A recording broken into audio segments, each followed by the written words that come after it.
Welcome to the Child Care Genius Podcast, the world's leading authority on child care marketing, mindset, expansion, and profitability. Our host, Brian Duprey, is the world's most sought-after child care coach, having helped tens of thousands of child care owners from around the globe take their business to the next level. Let's welcome to the Child Care Genius Podcast, our host, Brian Duprey.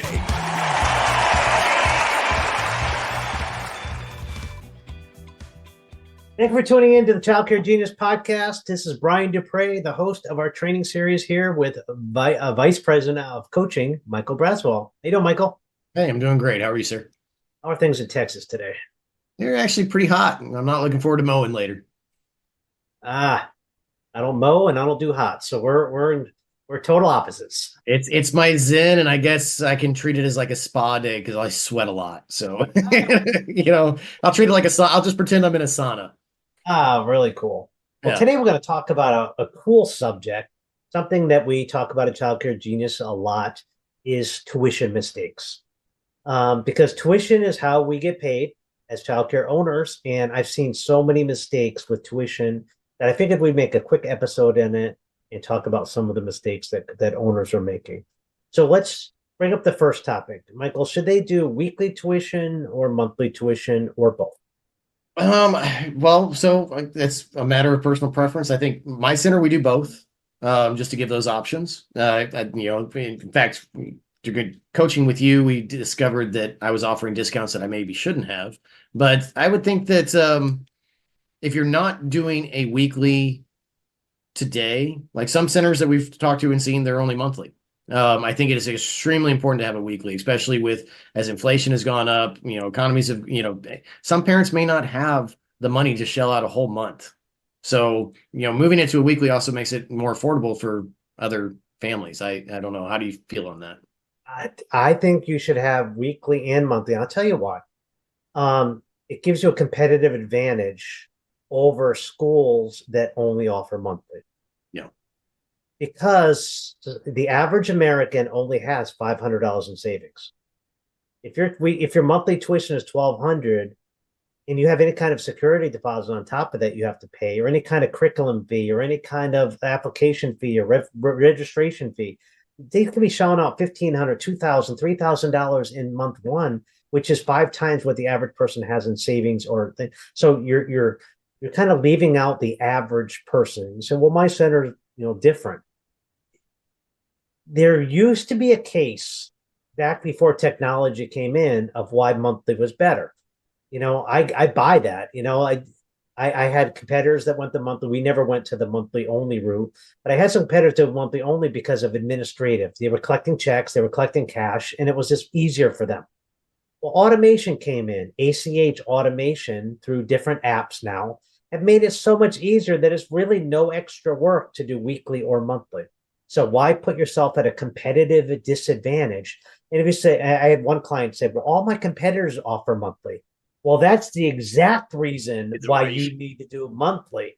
You always want to do something everybody else is not doing, which gives you a competitive advantage. Which is why you want them to do weekly. Sorry, I'm just correcting you there. Yes, you're right. I'm sorry. I misspoke. We don't edit this podcast. So if I misspeak, I'm going to fix it and do a correction. Thanks for the fact checking. I'll be there to call you out anytime. In real time. I love that. So yeah, watch your discounts as well. Yes. Michael talked about, discounting for monthly tuition. I wouldn't discount it at all. I just give it as, if they want to pay monthly, don't discount it.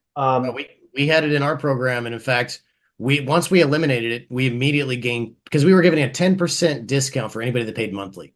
And, that's what was baked in. And so when I looked at that, I mean, all right, well, we're getting rid of that. And the next, in the next tuition raise that we did, and when we changed all of our policies and procedures, we just wrote it out that discount is no longer. Because you're right. I mean, we're not having to do any of that administrative work anymore is what we were doing on weeklies. So there really isn't any difference between weekly and monthly. And I had somebody, I was with a client last week who had 4 of her checks bounced, like 4 of her parents' ACHs bounced. Yeah. I said, do you do weekly or monthly? I do monthly only. Well, I said, do you realize if you did weekly, there's a 25 or 75% less chance they'll bounce a $300 withdrawal. There's a 3 times greater chance a 1,200 would bounce over a 300. So you'll have less ACH problems and chargebacks with a smaller amount weekly that's easier to budget for most families. So it's one of the, again, it's an advantage. It gives you a competitive advantage from your competitors. Another thing I want to talk about is raising tuition annually, just to keep up with inflation. I've had calls with people who haven't raised in 6 years because of owner guilt. I see it all the time. They're afraid because their parents are struggling. They want to struggle. Well, if you don't raise your rates at least 3, 4, 5% a year, you're going backwards, and you're pulling out of your own pocket to do so. You know, I think we've lost in the last 4 years, we probably lost 15% buying power, maybe even 20% buying power. So if you haven't raised rates 20% in the last 4 years, you've actually lost traction and lost money in your school. And I'm sure you're raising your teacher pay annually. Yes. That's going up. And one of the other things, because if you look at all of our expenditures, I mean, think about insurance alone. I just had to do my insurance renewal. I mean, with 0 claims, my insurance doubled from last year to this year. And that's what everybody's going through. So, I mean, so we have increase in staffing, we have increase in insurance, we have increase in supplies. Luckily, the supplies, like, I mean, if you've noticed that, like, the latex gloves have finally come back to pre-pandemic pricing, but we had huge food. I mean, food through the roof. Yes, everything has, just exploded. So as an owner, if you are not keeping up with that, I mean, even if it's a standard 3 or 4% for inflation, you're losing. You're losing. You're exactly right. And when you do raise tuition, keep in mind one thing. We recommend do not raise tuition across the board. Like, this is one of those things where I say, I like to raise 3% across the board. Well, I like to raise based on supply and demand. If you've got infant and toddler with a wait list a mile long, you could raise that at a much higher rate than you can a preschool classroom with 4 openings in it. Yep. So most people I would recommend, the infants and toddlers where the most demand is, you're raising probably at 10%, where your preschools, you might only be raising 2 or 3% based on what their needs are. And if you're competing against a public school, which is offering free, you might not be even doing a tuition increase. You just want to keep up. So you have to look at every classroom, every age group rather, on its own merits and raise independently of each other and not just a broad swath across.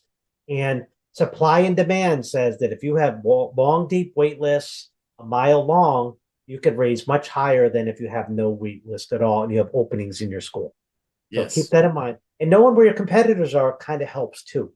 You can't price fix. You can't get together with your competitors and say, oh, let's all raise our rates $50 a week. That is illegal in all markets in the U.S. But you can shop around to see what they are charging. Just be open about it. We have competitors who call every year that are open and honest, say, hi, I'm so-and-so at the YWCA.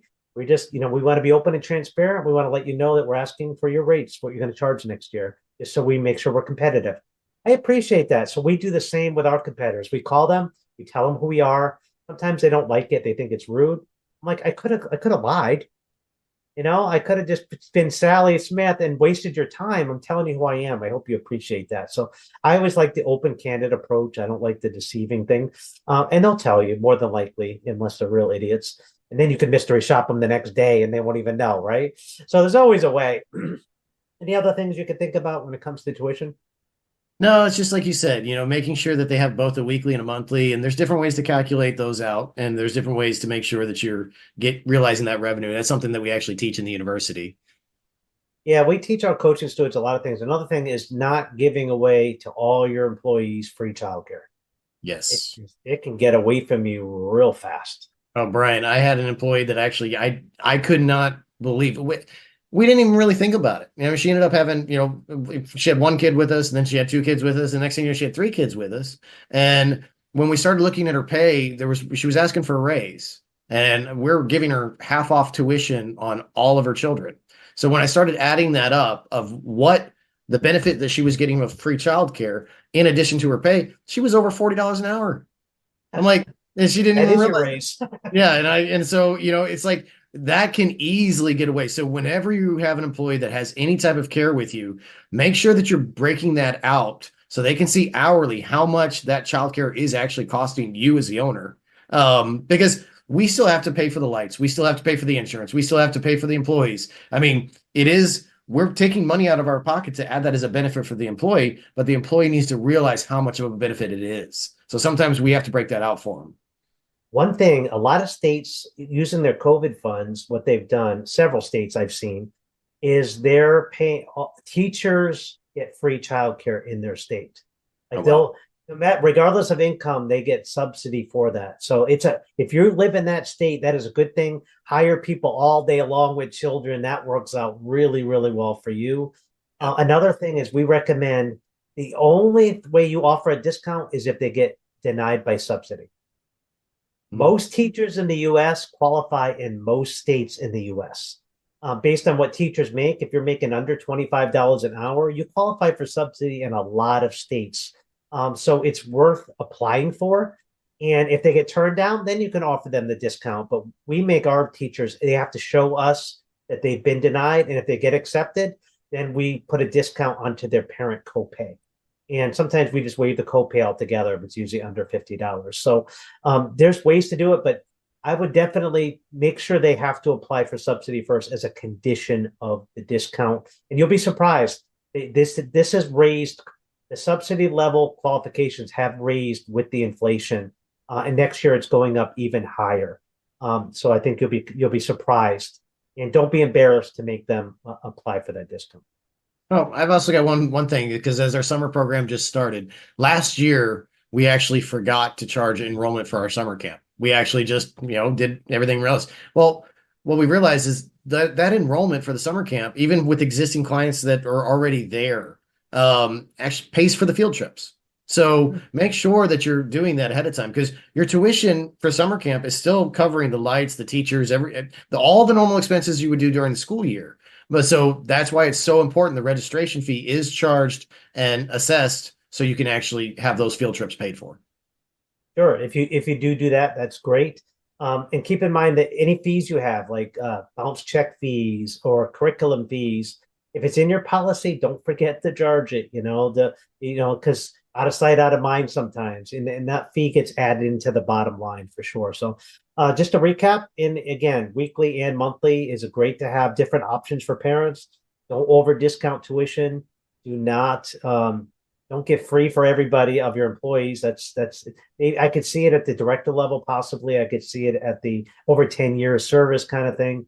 But again, make them apply for a discount first and make sure you're raising your tuition annually in the age groups and not across the board. So anything else, Michael? No, I think we pretty much covered most of the things. All right. I hope you've enjoyed this. If we could help you out in any way, if you would like to get on a call with me and talk about your tuition structure, you need any help with that, I could help you get maybe some specific ideas to help you get more revenue in your childcare center. Michael and I have visited many schools where we found 6-figure swings in income just using changes in tuition. So if you'd like us to do that for you, reach out to me. Go to childcaregenius.com/coaching. And you said, I'd like a free coaching call with you, Brian, and we'll get on a call and I'll help you, give you some tips and tools to get in there. We also have a lot of free resources at childcaregenius.com/resources. And we want to thank you. And hopefully we'll see you again next Friday. Brian Duprey and Michael Braswell signing off. Have a good day. Have a good one. Thank you for listening to the Child Care Genius Podcast. If you enjoyed the show, please do us a favor and hit the subscribe button so you don't miss a future episode. Don't forget to visit our website at childcaregenius.com to see a list of services we offer to help grow your child care business. Until next time, thank you for being a part of the Child Care Genius community.